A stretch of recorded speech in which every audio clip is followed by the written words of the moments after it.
Hello नमस्कार दोस्तों, स्वागत है आपका हमारे चैनल यूपी एग्ज़ाम क्विज़र में। दोस्तों आज के वीडियो में हम 16 जुलाई से संबंधित उत्तर प्रदेश के सभी एग्ज़ाम्स के लिए मोस्ट इम्पॉर्टेंट करंट अफेयर के क्वेश्चंस को डिस्कस करेंगे और हर एक क्वेश्चन से रिलेटेड आपको फैक्ट भी बताएंगे। और वीडियो के अंत में हम आपसे क्वेश्चन भी पूछेंगे जिसका जवाब आपको कमेंट बॉक्स में देना है। और अगर आपको इसकी PDF डाउनलोड करनी है तो इसकी PDF आप हमारे टेलीग्राम ग्रुप से डाउनलोड कर सकते हैं। टेलीग्राम ग्रुप की लिंक आपको वीडियो के डिस्क्रिप्शन में मिल जाएगी। तो चलिए शुरू करते हैं। दोस्तों यूपी लेखपाल के लिए अगर आपको ग्रामीण प्रवेश की ई बुक डाउनलोड करनी है तो इसकी लिंक आपको वीडियो के डिस्क्रिप्शन में मिल जाएगी, वहाँ से आप इस ई बुक को डाउनलोड कर सकते हैं। दोस्तों आज का सेशन शुरू करने से पहले हम कल के क्वेश्चंस का रिवीजन करेंगे। तो कल का पहला क्वेश्चन है, सीमैप उत्तर प्रदेश सहित पूरे देश में मलेरिया रोधी पौधे की खेती कराने की तैयारी में है। सीमैप का मुख्यालय कहाँ पर है? तो इसका जो करेक्ट आंसर है वो है ऑप्शन नंबर ए, लखनऊ में। अगला क्वेश्चन है, उत्तर प्रदेश के किस जिले में अटल राष्ट्रीय प्रेरणा स्थल बनाया जाएगा? इसका जो करेक्ट आंसर है वो है ऑप्शन नंबर डी, यहाँ पर करेक्ट हो जाएगा लखनऊ में। दोस्तों उत्तर प्रदेश करंट अफेयर की लास्ट 1 ईयर की यानी साल 2021 की अगर आपको PDF डाउनलोड करनी है तो इसकी लिंक आपको वीडियो के डिस्क्रिप्शन में मिल जाएगी, वहाँ से आप इस PDF ई बुक को डाउनलोड कर सकते हैं। और इसके साथ ही अगर आपको उत्तर प्रदेश करंट अफेयर की लास्ट 6 मंथ की, जिसमें हमने उत्तर प्रदेश करंट अफेयर के जनवरी से लेकर के जून 2022 तक के इंपॉर्टेंट क्वेश्चंस को जो है कवर किया है, तो ये दोनों PDF ई बुक आप जो है डिस्क्रिप्शन में जो लिंक दी गई है वहाँ से डाउनलोड कर सकते हैं। और दोस्तों इसे डाउनलोड करने में अगर कोई प्रॉब्लम होती है तो साइट पर आपको व्हाट्सएप नंबर और ईमेल मिल जाएगा जिस पर आप कॉन्टैक्ट कर सकते हैं। अगला क्वेश्चन है, उत्तर प्रदेश में कब से कब तक बिजली महोत्सव एवं ऊर्जा दिवस मनाया जाएगा? तो 25 से लेकर के 31 जुलाई तक। अगला क्वेश्चन है, इसका पहला एलिवेटेड अर्बन यानी कि शहरी एक्सप्रेसवे द्वारका एक्सप्रेसवे कब शुरू होगा? तो ये जो है 2023 में शुरू हो जाएगा। अगला क्वेश्चन है, टाइम आउट 2022 इंडेक्स के अनुसार किस देश की राजधानी एडनबर्ग दुनिया का सर्वश्रेष्ठ शहर है? तो जो एडनबर्ग राजधानी है ये कहाँ की है? ध्यान रखेंगे स्कॉटलैंड की। ऑप्शन नंबर सी यहाँ पर करेक्ट है। अगला क्वेश्चन है, वित्त मंत्रालय के अनुसार भारतीय राष्ट्रीय ध्वज की बिक्री के लिए लागू GST दर कितनी है? तो इसका जो करेक्ट आंसर वो है ऑप्शन नंबर डी, 0%, यानी कि राष्ट्रीय ध्वज की बिक्री पर कोई भी GST नहीं लगाई जाती है। अगला क्वेश्चन है, किस देश की सरकार ने पूर्व प्रधानमंत्री शिंजो अबे को मरणोपरांत supreme order of the chrysanthemum से सम्मानित करने का निर्णय लिया? तो दोस्तों जो शिंजो अबे हैं ये कहाँ के प्रधानमंत्री थे? तो ध्यान रखेंगे ये जापान के पूर्व प्रधानमंत्री थे। ऑप्शन नंबर ए यहाँ पर करेक्ट हो जाएगा। अगला क्वेश्चन है, कौन सा हवाई अड्डा देश का पहला कार्बन न्यूट्रल हवाई अड्डा बनेगा? तो जो लेह हवाई अड्डा है ये देश का पहला कार्बन न्यूट्रल हवाई अड्डा बनेगा। अगला क्वेश्चन है, हाल ही में किस भारतीय को जापान के order of the rising sun पुरस्कार से सम्मानित किया गया? तो नारायणन कुमार को। तो दोस्तों ये कल के क्वेश्चंस थे जिसका हमने रिवीजन किया। अब हम शुरू करते हैं आज का सेशन।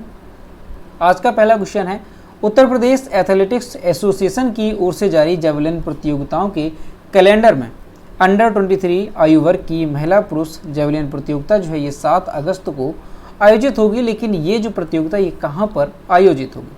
तो ये जो प्रतियोगिता है ये उत्तर प्रदेश की मेरठ में आयोजित होगी। ऑप्शन नंबर सी यहाँ पर करेक्ट हो जाएगा। दोस्तों टोक्यो ओलंपिक्स के जेवलिन थ्रो में नीरज चोपड़ा के स्वर्ण जीतने के बाद जो है देश में हर 7 अगस्त को, ध्यान रखेंगे 7 अगस्त को जेवलिन दिवस के रूप में मनाने की घोषणा की गई। यानी 7 अगस्त को कौन सा दिवस मनाया जाता है? तो जेवलिन दिवस जो है मनाया जाता है। इस वर्ष पहला जेवलिन दिवस होगा। उत्तर प्रदेश एथलेटिक्स एसोसिएशन की ओर से जारी जेवलिन प्रतियोगिताओं के कैलेंडर में अंडर 23 आयु वर्ग की महिला पुरुष जेवलिन प्रतियोगिता 7 अगस्त को जो है आयोजित की जाएगी। कहाँ पर? तो ध्यान रखेंगे उत्तर प्रदेश के मेरठ में। जिला एथलेटिक्स संघ मेरठ प्रदेश स्तरीय प्रतियोगिता के पहले 27 जुलाई को जिला स्तरीय जेवलिन प्रतियोगिता आयोजित करा रहा है। तो दोस्तों यहाँ से आपको प्रमुख बातें ध्यान रखनी है। एक तो जो नीरज चोपड़ा हैं जेवलिन थ्रोअर थे, इन्होंने जो है भारत के लिए टोक्यो ओलंपिक में गोल्ड मेडल जीता था। तो 7 अगस्त को जो है कौन सा दिवस मनाने की घोषणा की गई थी? तो जेवलिन दिवस जो है 7 अगस्त को मनाने की घोषणा की गई और इस वर्ष जो 7 अगस्त आएगा तो ये पहला जेवलिन दिवस होगा। ठीक है।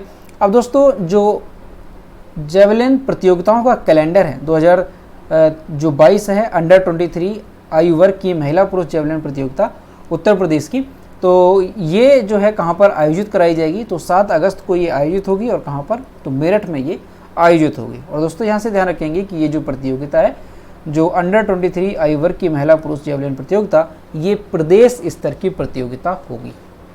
अगला क्वेश्चन है, अब दोस्तों यहाँ से कुछ उत्तर प्रदेश के क्वेश्चंस हैं, उनको जो हम एक बार रिवाइज करेंगे। तो पहला क्वेश्चन क्या है कि उत्तर प्रदेश में किस जिले में द्वापर युग के 4000 साल पुराने हथियार मिले?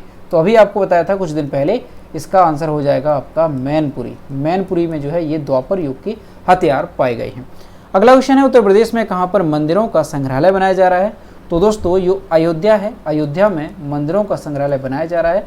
और मंदिरों का संग्रहालय बनाया जाएगा, इसका मतलब क्या है कि यहाँ पर जो है प्राचीन काल के जो मंदिर हुआ करते थे, उनकी क्या शैली हुआ करती थी मंदिर बनाने की, उनकी क्या जो है टेक्नोलॉजी रही थी मंदिर बनाने की, उन सारी बातों पर जो है यहाँ पर क्या होगा बताया जाएगा।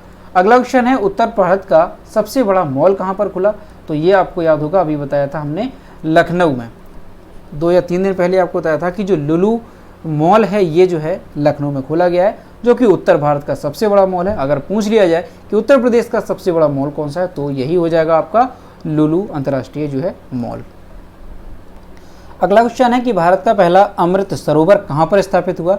तो देश का जो पहला अमृत सरोवर है ये रामपुर उत्तर प्रदेश, ध्यान रखेंगे, रामपुर उत्तर प्रदेश में जो है बनकर के तैयार हुआ है देश का पहला अमृत सरोवर। अगला क्वेश्चन है, वैक्यूम आधारित सीवर सिस्टम लगाने वाला भारत का पहला शहर कौन सा है? तो आपको याद होगा आगरा जो है ये भारत का पहला शहर बन गया है वैक्यूम आधारित सीवर सिस्टम लगाने वाला। तो सारे क्वेश्चन आपको अच्छे से याद रखने हैं। अगला क्वेश्चन है, उत्तर प्रदेश के किस जिले की ग्राम पंचायतों के सचिवालय कार्यालय पर गुड्डी गुड्डा बोर्ड लगवाए जाएंगे? इसका जो करेक्ट आंसर है वो है ऑप्शन नंबर सी, हरदोई। महिला एवं बाल कल्याण विभाग ने बेटी बचाओ बेटी पढ़ाओ और मिशन शक्ति के तहत गांव में एक नई पहल शुरू की है। इस पहल के तहत क्या होगा? तो इस पहल के तहत जो हरदोई है यहाँ पर ग्राम पंचायतों के सचिवालय कार्यालय पर गुड्डी गुड्डा बोर्ड लगाए जाएंगे। अब दोस्तों जो बोर्ड लगाए जाएंगे, इसका जो उद्देश्य है वो क्या है? तो बोर्ड पर गांव में अब तक क्या होता था, बालक और बालिकाओं की संख्या जो है दर्ज की जाती थी, लेकिन अब क्या होगा, माहवार यानी हर महीने जन्म लेने वाले बालक और बालिकाओं का विवरण भी जो है यहाँ पर दर्ज किया जाएगा। महिला एवं बाल कल्याण विभाग ने इसके लिए प्रथम चरण में 1306 में से 627 ग्राम पंचायतों को चयनित कर लिया है। तो दोस्तों ध्यान रखेंगे कि जो हरदोई है यहाँ पर ग्राम पंचायतों के सचिवालय कार्यालय पर गुड्डी गुड्डा बोर्ड लगवाए जाएंगे और इसका उद्देश्य क्या होगा, यानी ये बोर्ड लगेंगे यहाँ पर जो हर महीने यानी माहवार जन्म लेने वाले जो बालक और बालिका हैं उनका विवरण दर्ज किया जाएगा। तो ध्यान रखेंगे आप हरदोई में। अगला क्वेश्चन है, उत्तर प्रदेश में एक जिला एक उत्पाद योजना की वैश्विक स्तर पर ब्रांडिंग के लिए किस अंतर्राष्ट्रीय संस्थान की एक शाखा खोली जाएगी? इसका जो करेक्ट आंसर है वो है ऑप्शन नंबर ए, अंतर्राष्ट्रीय पैकेजिंग संस्थान की। दोस्तों उत्तर प्रदेश सरकार की जो एक योजना है एक जिला एक उत्पाद योजना, यानी कि ODOP, one district one product जो स्कीम है ये प्रदेश में शुरू की गई थी। दोस्तों ये स्कीम शुरू कब की गई थी? तो ये भी इम्पोर्टेंट है, ध्यान रखेंगे आप, 24 जनवरी, ध्यान रखेंगे 24 जनवरी 2018 को जो है प्रदेश में शुरू की गई थी एक जिला एक उत्पाद योजना। इसके तहत क्या होता है, तो आप सभी को पता होगा कि हर एक जिले के लिए जो है एक उत्पाद को चुना जाता है और उस उत्पाद को ही अंतर्राष्ट्रीय स्तर तक ले जाने का उद्देश्य रहता है। दोस्तों ODOP के उत्पादों की वैश्विक स्तर पर ब्रांडिंग करने के लिए जो है इन उत्पादों की पैकेजिंग पर विशेष ध्यान देने के लिए राज्य में अंतर्राष्ट्रीय पैकेजिंग जो संस्थान है उसकी एक शाखा प्रदेश में खोली जाएगी। संस्थान की शाखा खुलने के बाद जिलों की ODOP उत्पाद की जरूरत के अनुसार पैकेजिंग के लिए प्रशिक्षण भी दिया जाएगा। उत्पाद बाजार की मांग के अनुसार गुणवत्ता में वैश्विक स्तर के हों, इसलिए इसके लिए जो है हर जिले को एक स्थानीय तकनीकी संस्थान से जोड़ा जाएगा। तो दोस्तों जो हमारे प्रदेश में योजना है वन डिस्ट्रिक्ट वन प्रोडक्ट, ये जो योजना है लगभग से 4 साल हुए। 4 साल में ही जो ये योजना है उत्तर प्रदेश की, ये हमारे पूरे देश में ही नहीं बल्कि अंतर्राष्ट्रीय स्तर पर यानी देश के बाहर भी इसकी खूब चर्चा है। तो इसी को लेकर के जो है प्रदेश सरकार ने एक फैसला किया है कि जो योजना है वन डिस्ट्रिक्ट वन प्रोडक्ट है, तो इसके जो उत्पाद हैं उसकी वैश्विक स्तर पर ब्रांडिंग करने के लिए इन उत्पादों की पैकेजिंग पर विशेष ध्यान दिया जाएगा और इसके लिए जो अंतर्राष्ट्रीय पैकेजिंग संस्थान है उसकी एक शाखा जो है हमारे प्रदेश में खोली जाएगी। तो ये यहाँ पर आप ध्यान रखेंगे किस संस्थान की, तो ध्यान रखेंगे अंतर्राष्ट्रीय पैकेजिंग जो संस्थान है उसकी एक शाखा हमारे प्रदेश में खुलने जा रही है। अगला क्वेश्चन है, अंतर्राष्ट्रीय T20 इतिहास में लगातार सबसे ज़्यादा मैच जीतने वाले कप्तान कौन बने? तो इसका जो करेक्ट आंसर है वो है option number D, Rohit Sharma. और यहाँ पर आप इमेज देख सकते हैं, ये है रोहित शर्मा। दोस्तों भारत के जो कप्तान है रोहित शर्मा, ये लगातार 13 T20 मैच जीतने वाले क्रिकेट इतिहास के सबसे पहले जो है कप्तान बन गए हैं। यानी कि बतौर कप्तान 13 T20 मैच जीतने वाले ये क्रिकेट इतिहास के पहले कप्तान बन गए हैं। यह उपलब्धि रोहित ने साउथहैम्पटन के इंग्लैंड के खिलाफ 3 मैचों की श्रृंखला के पहले T20 इंटरनेशनल में बनाई थी। रोहित शर्मा ने विराट कोहली से कप्तान के रूप में पदभार संभालने के बाद न्यूजीलैंड, वेस्ट इंडीज, श्रीलंका और अब इंग्लैंड पर जीत के लिए मैन इन ब्लू का नेतृत्व किया।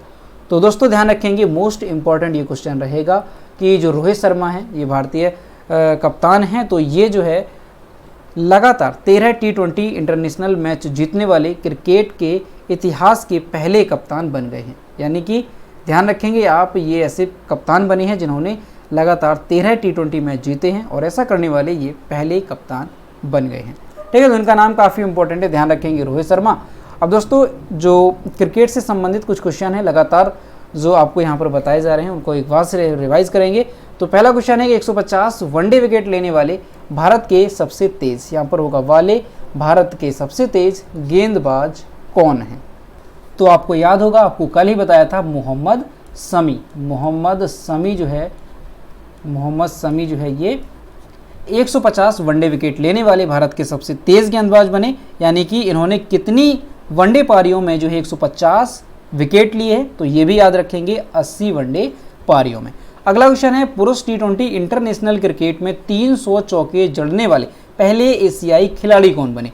तो 300 चौके जड़ने वाले पहले एशियाई जो खिलाड़ी बन गए हैं वो बने हैं रोहित शर्मा। इनका नाम अच्छे से ध्यान रखेंगे, रोहित शर्मा। अगला क्वेश्चन है कि टेस्ट क्रिकेट में एक ओवर में सर्वाधिक रन बनाने का विश्व रिकॉर्ड किसने बनाया? तो दोस्तों हाल ही में ये रिकॉर्ड बनाया गया था, 1 या 2 महीने पहले ही ये रिकॉर्ड बना है। तो किसके नाम पर ये रिकॉर्ड बन गया है? तो आपको याद रहेगा, तो ये जो है जसप्रीत बुमराह, ध्यान रखेंगे जसप्रीत बुमराह के नाम पर जो है ये रिकॉर्ड बना है, बुमराह के नाम पर। और दोस्तों इन्होंने एक ओवर में कितने रन लिए हैं? तो ध्यान रखेंगे आप 29 रन। एक ओवर में जो है इन्होंने 29 रन लिए। टेस्ट क्रिकेट की यहाँ पर बात है, ये बात भी ध्यान रखेंगे। तो टेस्ट क्रिकेट में एक ओवर में सर्वाधिक रन बनाने का जो विश्व रिकॉर्ड है वो जसप्रीत बुमराह के नाम पर। अगला क्वेश्चन है, बतौर कप्तान T20 इंटरनेशनल में सबसे तेज 1000 रन बनाने वाले भारतीय बल्लेबाज कौन से हैं? तो ये हैं कौन से? रोहित शर्मा। ध्यान रखेंगे आप, रोहित शर्मा। और दोस्तों इन्होंने जो है 1000 रन जो है ये कितनी पारी में बनाई है? तो ध्यान रखेंगे 29वीं पारी में इन्होंने जो है 1000 रन पूरे कर लिए हैं। अब दोस्तों यहाँ से आपको समझ में आ रहा है कि जो रोहित शर्मा है ये काफ़ी इंपॉर्टेंट है, लगातार इनके नाम पर जो है कई सारे रिकॉर्ड जो है बनते जा रहे हैं, तो ये जो है अभी चर्चा में। तो इनसे संबंधित क्वेश्चन आपको अच्छे तरीके से याद रखना है, आप नोट भी करते जाइए क्योंकि आने वाले एग्जाम में हो सकता है यहाँ से आपसे क्वेश्चन जो है पूछ लिया जाए। ठीक है, सभी मोस्ट इंपॉर्टेंट है लेकिन रोहित शर्मा ये मोस्ट इंपॉर्टेंट, वेरी इंपॉर्टेंट रहेंगे। अगला क्वेश्चन है, विश्व आर्थिक फोरम ने हाल ही में अपनी जेंडर गैप रिपोर्ट 2022 जारी की। इस रिपोर्ट में भारत कितने स्थान पर है? तो भारत जो है इस रिपोर्ट में 135वें स्थान पर है। ऑप्शन नंबर 20 का करेक्ट हो जाएगा। दोस्तों विश्व आर्थिक जो फोरम है इसने हाल ही में अपनी जेंडर गैप रिपोर्ट 2022 जारी की है। इस रिपोर्ट में भारत को जो है 146 देशों में 135वें स्थान पर रखा गया। इसने 0 से 1 के पैमाने पर 0.629 स्कोर किया, यह पिछले 16 साल में भारत का 7वां सबसे बड़ा स्कोर है। इस रिपोर्ट में भारत ने आर्थिक भागीदारी और अवसर पर अपने प्रदर्शन में सबसे महत्वपूर्ण और सकारात्मक बदलाव दर्ज किया है। तो ध्यान रखेंगे आप, विश्व आर्थिक फोरम ने जो रिपोर्ट जारी की है जेंडर गैप रिपोर्ट 2022, इसमें भारत 135वें स्थान पर रहा। अब दोस्तों इस रिपोर्ट की अगर बात की जाए जेंडर गैप रिपोर्ट 2022, इसमें शीर्ष स्थान पर कौन सा देश है, यानी पहले स्थान पर कौन सा देश है? तो आपको ध्यान रखना है, पहले स्थान पर है आइसलैंड। आइसलैंड जो है, आइसलैंड यहाँ पर ध्यान रखेंगे, आइसलैंड जो है ये पहले स्थान पर है। दूसरे नंबर पर कौन सा देश है? तो दूसरे नंबर पर ध्यान रखेंगे फिनलैंड। फिनलैंड जो है ये दूसरे स्थान पर है। तो ये तो हो गए फर्स्ट और सेकंड। अब दोस्तों अगर बात की जाए पड़ोसी देशों की, यानी जो पाकिस्तान है ये किस पायदान पर है और इसकी क्या स्थिति है। तो दोस्तों जो पाकिस्तान है ये भारत से निचले पायदान पर है, यानी भारत जो 135वें नंबर पर है। तो कुल 146 देश थे, तो 11 देश जो है भारत से नीचे हैं और उनमें से पाकिस्तान हो गया, अफ़गानिस्तान हो गया, इसके साथ ही आपका कांगो है, ईरान है और चैड, ये सारे जो देश हैं ये भारत से नीचे हैं। ठीक, तो ये रिपोर्ट आपको सारी अच्छे से ध्यान रखनी है। अब दोस्तों 2021 की जो रिपोर्ट है जो 2022 में जारी की गई, यानी ये जो सारी रिपोर्ट है ये 2022 में जारी हुई है, तो इन सभी को जो हम एक बार से रिवाइज करेंगे क्योंकि जो रिपोर्ट है ये मोस्ट इंपॉर्टेंट रहती है। तो दोस्तों पहली है भ्रष्टाचार धारणा सूचकांक 2021, इसमें भारत किस स्थान पर है, तो 85वें स्थान पर भारत है। पहले स्थान पर है डेनमार्क, फिनलैंड और न्यूजीलैंड, ये संयुक्त रूप से। वैश्विक खुशहाली रिपोर्ट 2022 यानी हैप्पीनेस जो रिपोर्ट है 2022 की, उसमें जो भारत है 136वें स्थान पर है, क्योंकि भारत में लोगों के बीच क्या है 36 का आंकड़ा है, यहाँ से आप याद रख सकते हैं। तो खुशी नहीं है भारत में लोगों के बीच, यानी कि वैश्विक खुशहाली में भारत 136वें स्थान। फिनलैंड यानी इसे आप याद रख सकते हैं फनलैंड, फन मीन्स क्या होता है आनंद, तो फनलैंड जो है ये पहले स्थान पर है, इसी तरह से आप याद रख सकते हैं खुशहाली के मामले में। IQ एयर 2021 विश्व वायु गुणवत्ता रिपोर्ट की बात की जाए तो सबसे प्रदूषित राजधानी है दुनिया की दिल्ली और सबसे प्रदूषित देश है दुनिया में बांग्लादेश, और जो हमारा इंडिया है इसकी अगर बात करें तो ये जो है 5th पोजीशन पर आता है। सिप्री की रिपोर्ट की बात करें 2021 की, तो इसके अनुसार सर्वाधिक हथियार आयातक भारत रहा और सर्वाधिक हथियार निर्यातक देश कौन सा रहा, तो ये अमेरिका रहा 2021 की रिपोर्ट के अनुसार। टॉम ट्रैफिक इंडेक्स 2021 के अनुसार जो इस्तांबुल का तुर्की शहर है, जो तुर्की का इस्तांबुल शहर है, ठीक है ना, ये शहर कौन सा, इस्तांबुल तुर्की का शहर है, तो ये जो है दुनिया का सबसे भीड़ भाड़ वाला शहर रहा। विश्व प्रेस स्वतंत्रता सूचकांक 2022 की बात करें तो भारत 150वें स्थान पर है और नॉर्वे इसमें पहले स्थान पर है। वैश्विक भुखमरी सूचकांक 2021 की बात की जाए तो भारत 101वें स्थान पर है वैश्विक भुखमरी सूचकांक में, यानी हंगर इंडेक्स 2021 में। विश्व प्रतिस्पर्धात्मक सूचकांक 2022 की बात की जाए तो भारत 37वें स्थान पर है और डेनमार्क इसमें पहले स्थान पर है विश्व प्रतिस्पर्धात्मक सूचकांक। दोस्तों एक और रिपोर्ट कौन सी है, QS best student cities 2023 ranking में जो सर्वोच्च शहर है छात्रों के रहने के लिहाज से, तो वो है लंदन, तो ये आप ध्यान रखेंगे, हाल ही में ये जारी हुई है। तो दोस्तों ये सारी रिपोर्ट मोस्ट इंपॉर्टेंट है, अच्छे से याद रखना क्योंकि आने वाले एग्जाम में क्वेश्चन यहाँ से पूछे जाते हैं और सभी जो है ये मोस्ट इंपॉर्टेंट है। अगला क्वेश्चन है, हाल ही में पद्मश्री पुरस्कार से सम्मानित अवध कौशल का निधन हो गया, ये किस क्षेत्र से संबंधित है, तो ये जो है एक सामाजिक कार्यकर्ता थे, यहाँ पर आप इनकी इमेज देख सकते हैं। दोस्तों पद्मश्री विजेता प्रख्यात सामाजिक कार्यकर्ता अवध कौशल का जो है हाल ही में लंबी बीमारी के बाद निधन हो गया। इनकी एज कितनी थी, तो 87 वर्ष इनकी एज थी। वह rural litigation and entitlement centre Dehradun Uttarakhand में स्थित नामक NGO के संस्थापक थे। तो कौन सा NGO था, rural litigation and entitlement centre, जो कि देहरादून उत्तराखंड में स्थित है। तो वहाँ पर जो NGO चलता है उसके ये संस्थापक थे।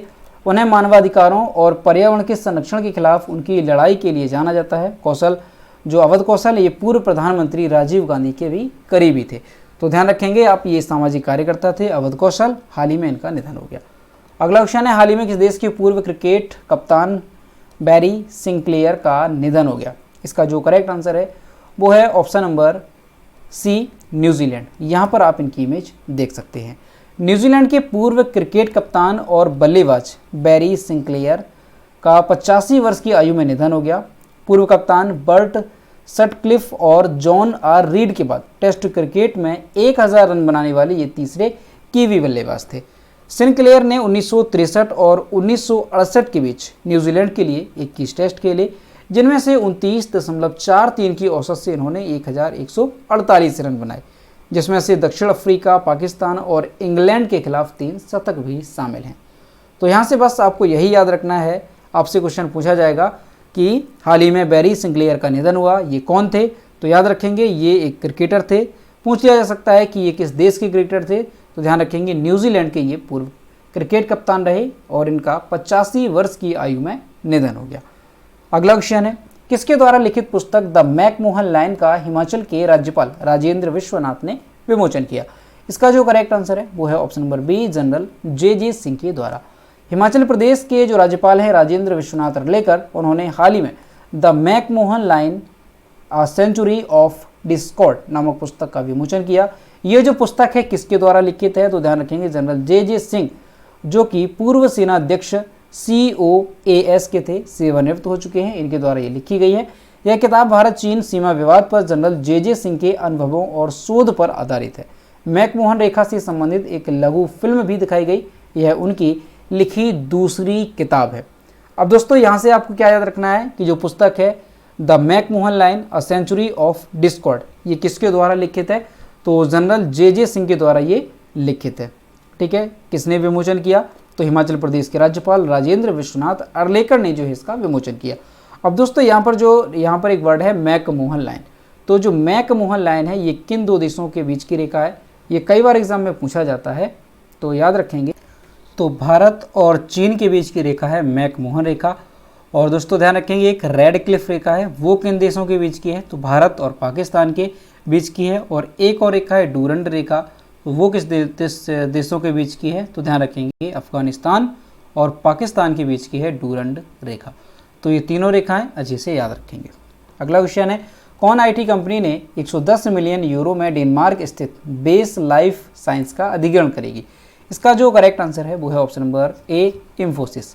दोस्तों जो इंफोसिस कंपनी है ये डेनमार्क की life science company base BASE life science को खरीदने वाली है। इंफोसिस ने खुद इस डील के बारे में जो है जानकारी दी है। इंफोसिस ने बताया कि ये जो डील है करीब 110 मिलियन यूरो यानी कि 875 करोड़ रुपए में होने वाली है। इस डील से न केवल यूरोप में इंफोसिस की स्थिति मजबूत होगी बल्कि लाइफ साइंस डोमेन में उसका अनुभव भी बढ़ेगा। इंफोसिस के प्रेसिडेंट रवि कुमार एस ने इस डील के बारे में कहा कि यह डील लाइफ साइंस के क्षेत्र में इंफोसिस के एक्सपर्टाइज को मजबूत करेगी। तो ध्यान रखेंगे यहाँ से जो इंफोसिस कंपनी है ये डेनमार्क की किस कंपनी को जो है खरीदने वाली है, तो लाइफ साइंस कंपनी है बेस लाइफ साइंस। अगला क्वेश्चन है, भारत ने एशियाई अंडर 20 कुश्ती चैंपियनशिप मनामा बहरीन में जो आयोजित थी तो कुल कितने पदक जो है उसमें जीते हैं, तो भारत ने कुल 22 पदक जीते हैं। मनामा बहरीन में अंडर 20 एशियाई कुश्ती चैंपियनशिप में भारतीय पहलवानों ने शानदार प्रदर्शन किया और भारतीय पहलवानों ने कुल मिलाकर के 22 पदक जो है जीते हैं। इनमें से 4 स्वर्ण पदक जीते, 9 रजत पदक जीते और 9 कांस्य पदक जीते हैं। और भारत के जो पहलवान हैं उन्होंने एक अच्छा प्रदर्शन किया और ईरान और कजाकिस्तान के अन्य मजबूत देशों के योग्य प्रतियोगियों को कड़ी टक्कर दी है। पुरुष और महिला कुश्ती दोनों में भारतीय टीम दूसरे स्थान पर रही, जबकि पुरुषों की ग्रीको रोमन स्पर्धा में भी 5वें स्थान पर रही। तो यहाँ से आपको बस यही याद रखना है कि जो मनामा बहरीन में आयोजित थी अंडर 20 एशियाई कुश्ती चैंपियनशिप, इसमें जो है भारतीय पहलवानों ने कुल मिलाकर के कितने पदक जीते, तो 22 पदक जीते। इनमें से 4 स्वर्ण, 9 रजत और 9 कांस्य पदक हैं। अब दोस्तों यहाँ पर ये सारे पदक जो है यहाँ विवरण दिया गया है कि किसने जो है कौन सा पदक जीता है। तो यहाँ से आपको स्वर्ण पदक जो जीते गए हैं 4, उनके नाम याद रखने हैं। बाकी यहाँ से आप जो है ना एक बार पढ़ सकते हैं ताकि अगर आता है तो आप जो है कर सकें। तो स्वर्ण पदक जीते हैं प्रियंका ने 65 किलोग्राम भार वर्ग में, एरेंजू ने 68 किलोग्राम, अंतिम ने 53 किलोग्राम और सुजीत ने 65 किलोग्राम भार वर्ग में। बाकी के आप वीडियो पॉज करके जो है ना देख लीजिएगा।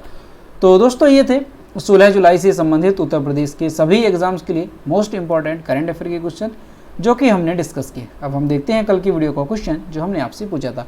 तो ये रहा कल का क्वेश्चन, केंद्र की नई शिक्षा नीति को प्री प्राइमरी स्तर पर लागू करने वाला देश का पहला राज्य जो है कौन सा बन गया, तो ये बन गया है उत्तराखंड। और लगभग सभी स्टूडेंट्स ने इसके सही जवाब किए।